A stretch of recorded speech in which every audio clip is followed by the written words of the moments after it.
Assalamualaikum warahmatullahi wabarakatuh. Bagaimana kabar Ustazah hari ini? Semoga selalu dalam lindungan Allah Subhanahu wa taala. Baiklah Nak, hari ini kita akan melanjutkan materi fikih terkait tentang pemulasaran jenazah. Simak video pembelajaran Ustazah berikut ini ya Nak, dan jangan lupa catat ke buku catatannya. Kewajiban muslim terhadap jenazah sesama muslim ada 4, yaitu yang pertama, memandikan, yang kedua, mengkafani, yang ketiga, menyolatkan, yang keempat, menguburkan. Memandikan jenazah. A. Ketentuan memandikan jenazah. Jenazah laki-laki dimandikan oleh laki-laki, demikian pula sebaliknya kecuali suami istri. Yang kedua, petugas yang memandikan jenazah harus orang yang dapat dipercaya dan mampu menyimpan rahasia, lebih utama jika dimandikan oleh keluarganya sendiri. 3. Apabila jenazahnya laki-laki sedangkan yang ada hanya perempuan atau sebaliknya, jenazah cukup ditayamumin, tidak usah dimandikan. Orang yang memandikan hendaknya memakai kain pelapis atau kaos tangan. 4. Jenazah yang tidak mungkin dimandikan, misalnya ada luka bakar, cukup ditayamumkan, tidak usah dimandikan. Atau orang yang meninggal saat peperangan membela agama atau mati syahid, tidak perlu dimandikan. Yang kelima, lokasi pemandian jenazah harus diberi tabir agar tidak tampak dari pandangan umum. Yang keenam, semua peralatan yang diperlukan untuk memandikan jenazah hendaknya dipersiapkan. B. Cara memandikan jenazah. Yang pertama, jenazah yang mengidap penyakit menular hendaknya ditaruh di atas meja panjang yang agak tinggi. 2. Memandikan jenazah dimulai dengan memijit perutnya secara perlahan-lahan agar kotoran yang mau keluar dapat keluar terlebih dahulu. 3. Jenazah dibersihkan dari najis. 4. Memandikan jenazah dimulai dari anggota wudhu sebelah kanan. 5. Memandikan jenazah hendaknya dilaksanakan dengan jumlah bilangan ganjil, misalnya 3 kali, 5 kali, atau jika perlu sampai 7 kali. Keenam, air yang digunakan untuk menyiram yang terakhir kali hendaknya dicampur dengan kapur barus. Yang ketujuh, rambut jenazah hendaknya dihanduki agar cepat kering dan tidak membasahi kain kafan, kemudian diramas. Secara rinci akan Umi jelaskan. Kita lihat, mengkafani jenazah adalah menutupi atau membungkus jenazah dengan sesuatu yang dapat menutupi tubuhnya walau hanya sehelai kain. Hukum mengkafani jenazah muslim dan bukan yang mati syahid adalah fardu kifayah. Tetapi Ananda, jika mayitnya mati syahid, yaitu fisabilillah, maka tidak wajib kita mandikan dan langsung kita kuburkan saja. Tapi kalau dia hanya syahid dunia, maka tetap kita lakukan fardu kifayahnya. Baik Ananda semua, kita lanjutkan sekarang, yaitu dalam mengkafani jenazah terdapat hal-hal yang disunnahkan, antara lain sebagai berikut. Yang pertama, kain kafan yang digunakan hendaknya bagus, bersih, dan menutupi seluruh tubuh. Yang kedua, kain kafan hendaknya berwarna putih. Yang ketiga, jumlah kain kafan bagi laki-laki hendaknya 3 lapis dan bagi perempuan 5 lapis. Yang keempat, sebelum digunakan untuk membungkus, kain kafan hendaknya diberi wangi-wangian. Yang terakhir, tidak berlebih-lebihan dalam mengkafani jenazah.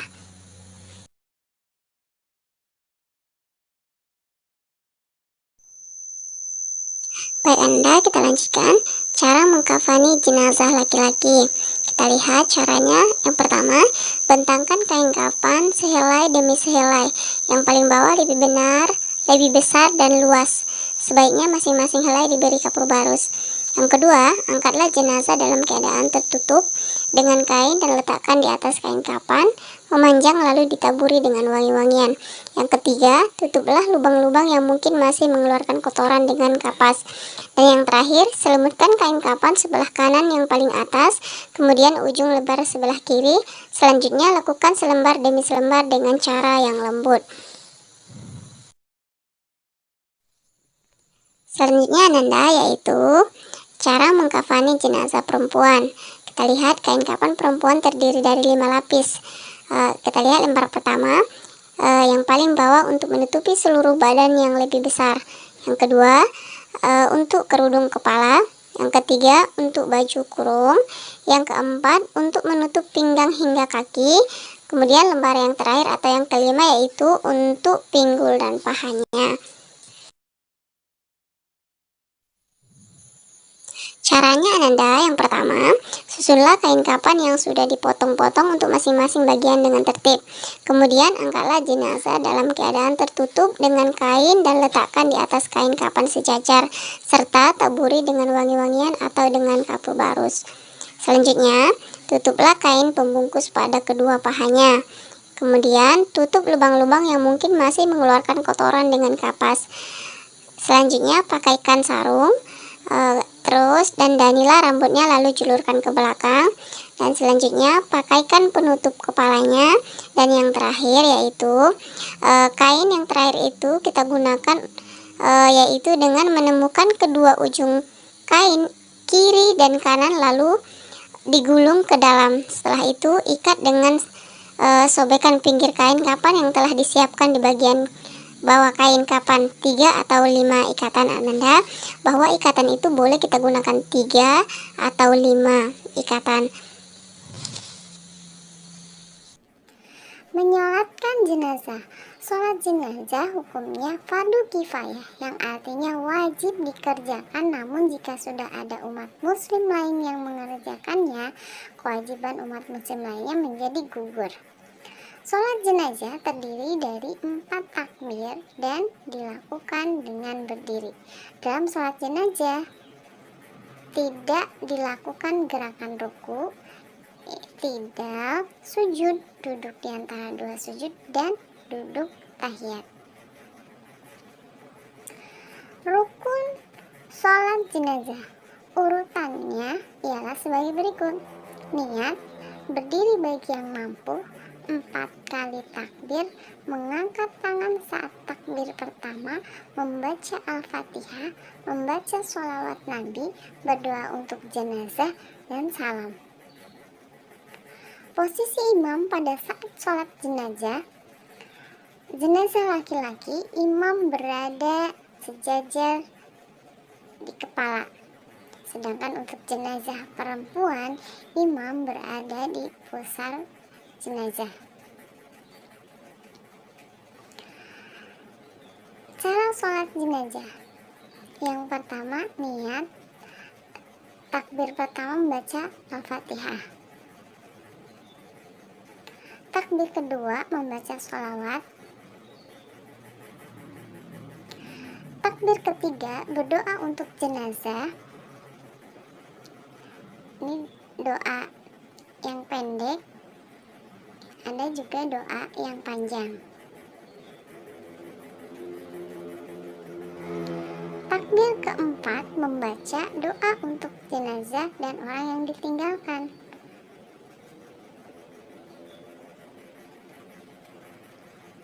Setelah itu membaca salam. Menguburkan jenazah. Cara menguburkan jenazah.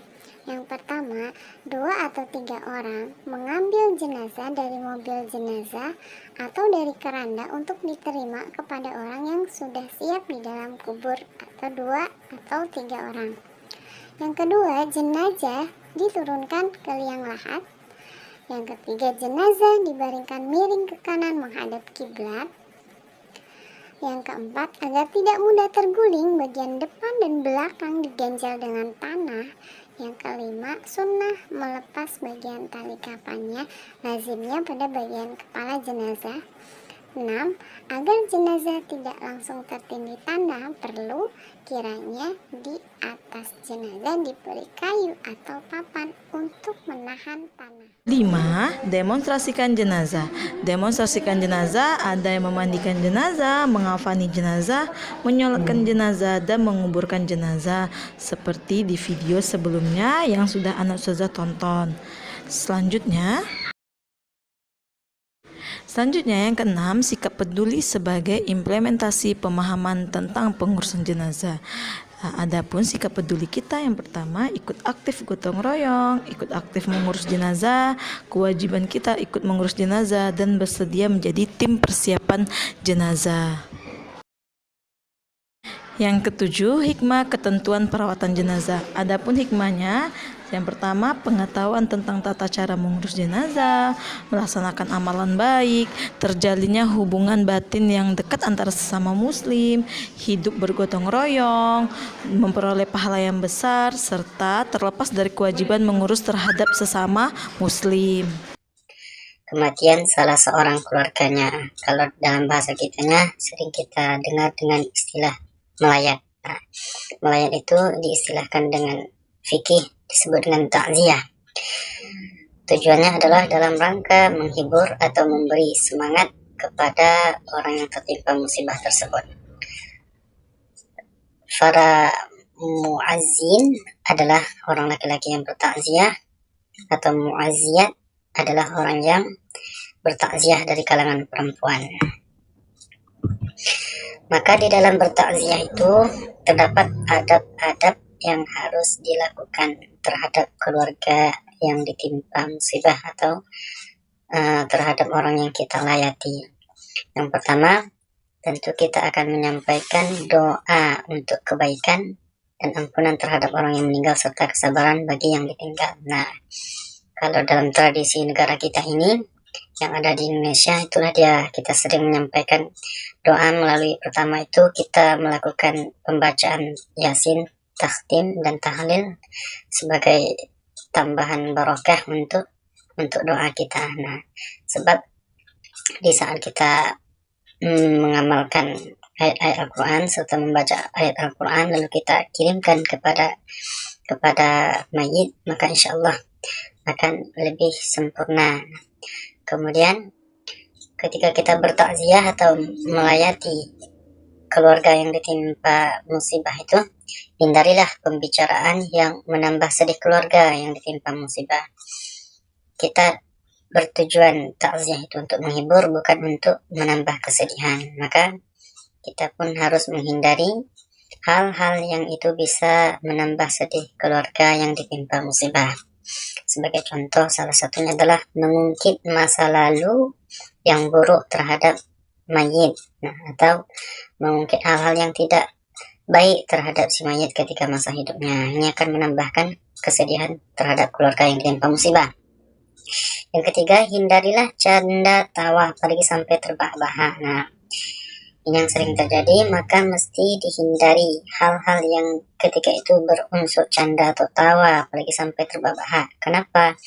Karena keluarga itu lagi bersedih. Keluarga yang ditinggal atau orang yang tertimpa musibah itu sedang mengalami kesedihan. Nah, maka dihindarilah hal-hal yang memiliki unsur-unsur canda tawa, apalagi sampai terbahak-bahak. Yang keempat, usahakan turut menyalati mayat. Nah, ketika dalam penyelenggaraan maka kita harus turut serta dalam mengurusi jenazah yang kita layati, seperti mensolati sampai mengantarkan ke pemakaman sampai selesai penguburan. Kemudian membuatkan makanan bagi keluarga yang ditimpa musibah. Nah, kalau kita memiliki rezeki yang lebih, maka kita yang turut memberi makanan atau menyediakan konsumsi bagi keluarga yang ditimpa musibah. Bukan kita bebankan kepada keluarga yang ditimpa musibah, melainkan kita yang membantu mereka untuk membuatkan makanan atau membuatkan konsumsi bagi orang-orang yang berkunjung di keluarga yang ditinggal. Nah, setelah itu, maka setelah si mayit itu dikuburkan, maka kita pun menziarahi kuburnya. Nah, ziarah artinya berkunjung, dari kata zaro yazuru, maknanya berkunjung. Nah, diistilahkan ziarah kubur adalah mengunjungi kuburan.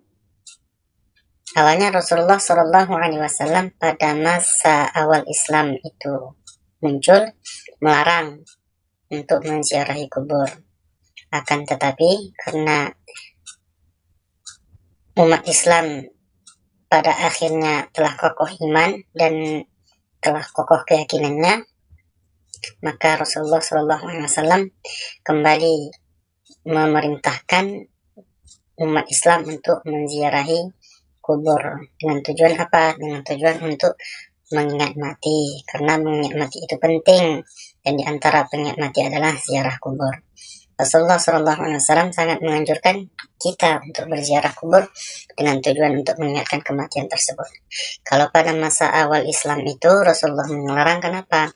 Karena pada itu sensitif bagi keyakinan terhadap awal-awal orang masuk Islam. Karena memang ketika itu para jahiliyah, pada masa jahiliyah masih mengagung-agungkan nenek moyang. Nah, kalau seandainya dibawa menziarah kubur, nanti takutnya kembali kepada akidah yang lama tersebut. Maka Rasulullah melarangnya. Akan tetapi setelah umat Islam terkuat keyakinannya, setelah kuat imannya, maka Rasulullah memerintahkan kembali untuk menziarahi kubur dengan tujuan untuk mengingat kematian. Karena mengingat kematian itu adalah sebagian daripada ibadah. Di dalam berziarah kubur terdapat adab-adab yang harus dilakukan. Ketika mau berziarah, niatkan ikhlas karena Allah, tunduk hati dan merasa diawasi oleh Allah, dan dengan tujuan kita mengingat mati, bahwa setiap orang itu pasti akan mati. Kemudian sesampai di pintu kuburan, ucapkan salam sebagaimana yang diajarkan Rasulullah, karena di kuburan itu terdapat orang-orang yang telah mendahului kita. Nah, sebagaimana salam yang disampaikan Rasulullah SAW terhadap ahli kubur ketika Rasulullah SAW menziarahi pemakaman, yaitu pemakaman Baqi'. Apa kata Rasulullah? Assalamualaikum ya ahlal kubur. Assalamualaikum ya ahlal kubur, fa inna insyaallah bikum lahiqun. Semoga keselamatan tercurahkan kepada penduduk ahli kubur, dan sesungguhnya kami insyaallah dengan izin Allah akan menyusul para ahli kubur ini. Nah, kemudian tidak banyak bicara mengenai urusan dunia di atas kuburan. Kalau kita berziarah beberapa orang, mengunjungi pemakaman, maka jangan banyak bicara mengenai urusan dunia di atas kuburan. Kan tetapi kita zikrul maut, mengingat kematian, bermuhasabah diri sampai berapa lama lagi kita akan hidup di dunia ini, bukan mengenai bicara masalah urusan dunia, bahkan bicara masalah harta benda dan sebagainya.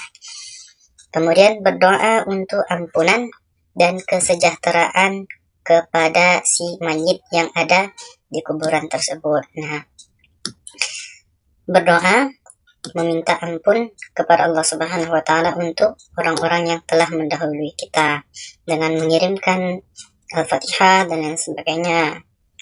Kemudian diusahakan tidak berjalan melangkahi kuburan atau menduduki nisan.